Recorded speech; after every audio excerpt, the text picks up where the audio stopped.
Imagine your wife committing adultery, the foul mortal sin of adultery, and then suing you for divorce and taking half of your money.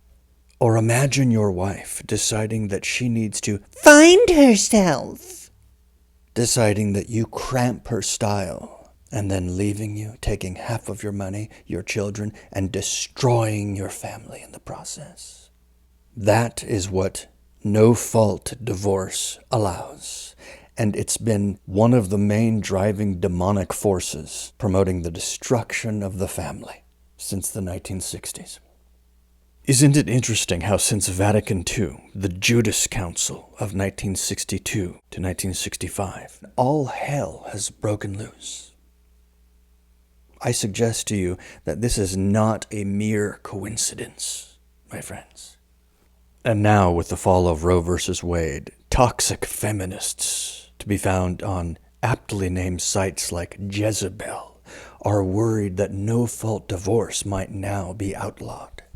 You see, the forces of evil, like Jezebel, they hate intact families, because intact families are an arena for godliness, for virtue, for integrity. Intact families are, by definition, integral. But the forces of hell want to destroy the family. They are literally diabolical, these forces. Think of the root word of diabolical. It means to tear apart, to rend asunder. But the minions of Satan want to rend asunder all things, but especially healthy families. Why? Because healthy families pose an obstacle to the achievement of their goals. If one has a primary allegiance to one's family, one therefore does not have a primary allegiance to the state, or to the proletariat, and so on and so forth. And certainly the support of intact families makes one far less likely to support legalized fetal infanticide, which the bloodthirsty forces of hell so rabidly support. Now, is it likely that so-called conservatives are going to go after no-fault divorce? No, not at all. They're not conservatives. They're actually cuck-servatives. So they'll get on board with whatever liberals are now on board with, just 10 to 20 years later. For example, they're now on board with sodomite marriage, so-called marriage.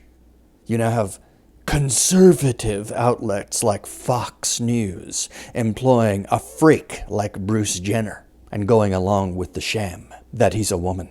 At any rate, if the issue of no-fault divorce comes up, I urge you, support its abolishment. The advent of no-fault divorce is very much part of the toxicity of the modern age. If any semblance of a healthy nation is to be restored, no-fault divorce must be outlawed. As the actual Catholic Church, as opposed to the Novus Ordo anti-church now led by anti-Pope Francis, has gone underground since the Judas Council. The light of truth, goodness, and beauty have increasingly been extinguished around the world. One key way to restore the light is to restore the family, and one key to that is to outlaw no-fault divorce.